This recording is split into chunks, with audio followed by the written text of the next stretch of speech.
Les cas de virus sont en augmentation en Chine. Le Disneyland de Shanghai a testé ses plus de 30 000 visiteurs dimanche soir, après qu'une personne porteuse du virus a visité le parc.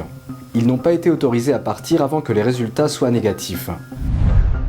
Dans un district de Pékin, les habitants font massivement la queue pour le dépistage du virus. C'est dans cette même zone que se trouve la résidence officielle et le lieu de travail du chef du Parti communiste. L'action de la Chine témoigne d'un désintérêt apparent pour la lutte contre le changement climatique.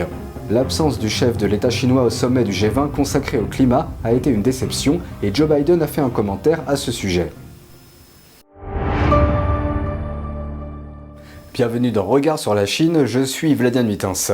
Le Disneyland de Shanghai a testé près de 33 000 visiteurs dimanche soir contre le virus. Les autorités ont découvert qu'un individu porteur du virus du Parti communiste chinois, qui a causé le Covid-19, avait visité le parc. Pendant des heures, des dizaines de milliers de familles sont restées bloquées dans le parc d'attractions. Elles n'ont pas été autorisées à partir jusqu'à ce que les résultats des tests soient négatifs. Le parc était également entouré de personnel chargé de la prévention contre le virus.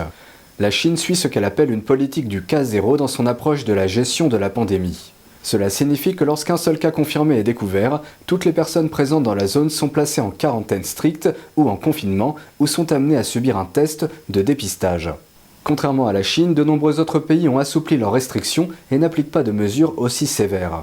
Mais à Shanghai, Disneyland est désormais fermé jusqu'à nouvel ordre. Pékin a commencé la semaine dernière le compte à rebours de 100 jours avant les Jeux Olympiques d'hiver.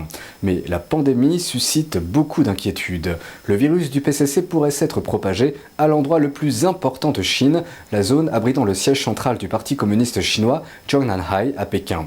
Et ce malgré les mesures strictes de prévention et de contrôle du virus prises par les autorités. Après que de nouveaux cas de virus ont été signalés à Pékin, les autorités ont mis en place des fermetures et des tests de dépistage obligatoires pour la population locale. Dans le district où se trouve Zhongnanhai, tous les théâtres sont fermés. Et toutes les représentations et projections sont annulées. Pendant ce temps, près de Zhongnanhai, dans la zone de la cité interdite, les habitants font la queue en masse pour subir des tests de dépistage du virus. Les dirigeants de l'État chinois, dont Xi Jinping et d'autres hauts responsables du PCC, effectuent une grande partie de leurs activités administratives à Zhongnanhai. Le terme est souvent assimilé à la direction du PCC, dans le même sens que le terme Maison-Blanche fait référence à la branche exécutive des États-Unis. Pékin, le premier émetteur de gaz à effet de serre au monde, a refusé de négociations sur le climat. Le sommet du G20 qui s'est tenu à Rome ce week-end a donné peu d'informations sur les efforts visant à réduire les émissions. Et l'absence d'engagement de la part de Pékin suscite le scepticisme quant au respect de ces accords sur le climat.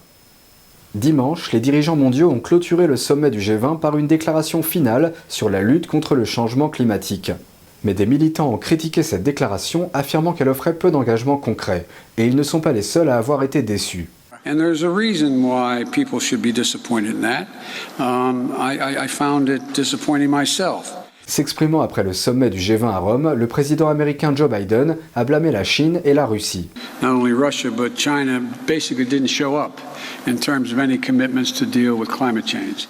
Au cours du week-end, les dirigeants des 20 économies les plus riches du monde se sont réunis lors d'un sommet à Rome pour leur première rencontre en face à face depuis 2 ans. Tous devaient discuter de plans visant à réduire les problèmes environnementaux. Ensemble, leurs nations sont responsables de 80% des émissions mondiales de carbone. Et la Chine arrive largement en tête de cette liste. Cela signifie que les objectifs mondiaux en matière de climat dépendront largement des actions de ce pays dans un avenir proche. Tous les regards étaient tournés vers Pékin lors du sommet du G20 et des négociations des Nations Unies sur le climat cette semaine, connu sous le nom de COP26. Mais ces propositions ne sont apparues à aucun de ces événements. Le dirigeant communiste chinois Xi Jinping a participé au sommet du G20 par liaison vidéo. Mais il a déclaré qu'il ne s'adresserait pas à la COP26 en personne ou par vidéo. Au lieu de cela, il enverrait une note. Selon les analystes, l'absence de Xi Jinping aux 2 réunions pourrait indiquer que Pékin n'a plus de concessions à offrir après les importants engagements pris l'année dernière. L'année dernière, Xi a déclaré que la Chine prévoyait un pic d'émissions en 2030 et a promis d'atteindre la neutralité carbone d'ici 2060. Mais cette fois, s'exprimant par liaison vidéo samedi, Xi a déclaré que les pays développés devaient prendre la tête de la lutte contre les émissions mondiales.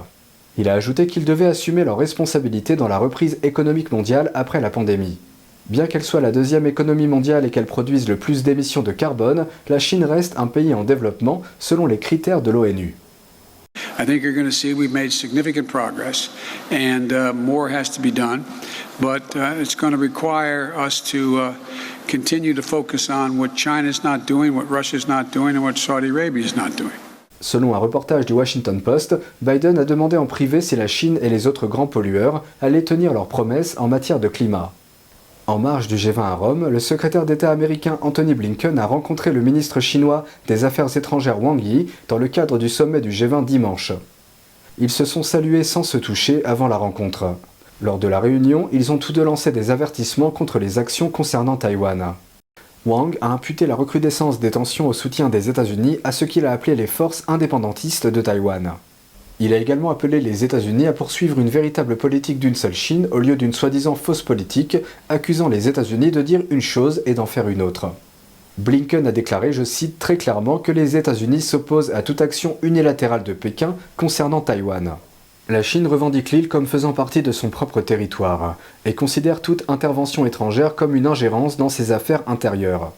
Les États-Unis ne contestent pas ouvertement la revendication de la Chine sur Taïwan, bien qu'ils soient obligés de veiller à ce que l'île puisse se défendre et de prendre au sérieux toute menace proférée à l'encontre de l'île. Les talibans veulent être reconnus par d'autres pays, mais la Chine ne sera probablement pas le premier pays à le faire. C'est ce qu'affirme un expert d'un think tank officiel en Chine. Au cours du week-end, les talibans ont appelé les États-Unis et d'autres pays à reconnaître leur gouvernement en Afghanistan.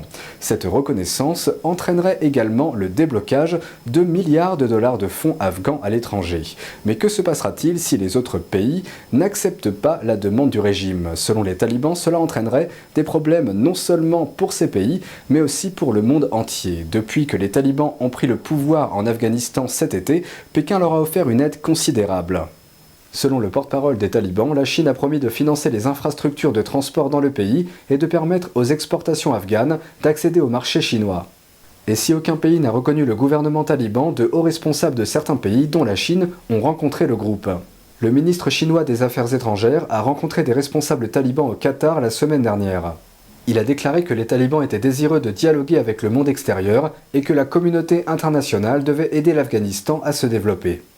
Et la prochaine réunion des ministres des Affaires étrangères des pays voisins de l'Afghanistan aura lieu en Chine l'année prochaine. C'est ce qu'indique une annonce du régime communiste sur son site officiel. Pourtant, aussi amicales que soient ces relations, la Chine ne sera pas le premier pays à reconnaître les talibans comme un régime légitime en Afghanistan.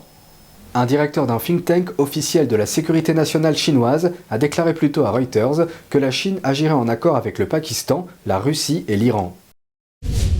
Un législateur néerlandais déclare que le Parlement européen doit confronter le régime chinois sur ses atrocités en matière de prélèvement forcé d'organes. Peter Van Dalen a rappelé que la dernière fois que le Parlement a agi sur cette question remonte à 2013, lorsqu'il a adopté une résolution condamnant les abus en matière de transplantation d'organes en Chine. Il a déclaré lors d'une conférence sur le prélèvement d'organes à Bruxelles qu'une telle inaction était inacceptable. Selon Van Dalen, le silence de l'Union européenne s'explique en grande partie par ses relations économiques étroites avec la Chine. En juin 2019, un tribunal indépendant de Londres a déclaré que le régime chinois a tué des prisonniers de conscience pour leurs organes à une échelle significative, et que le principal groupe de victimes étaient les adhérents à la pratique spirituelle Falun Gong. Van Dalen a déclaré qu'une audience sur le sujet pourrait avoir lieu dans les prochains mois. C'est tout pour aujourd'hui, merci d'avoir suivi Regard sur la Chine, on se retrouve demain pour une nouvelle émission, prenez soin de vous et à bientôt.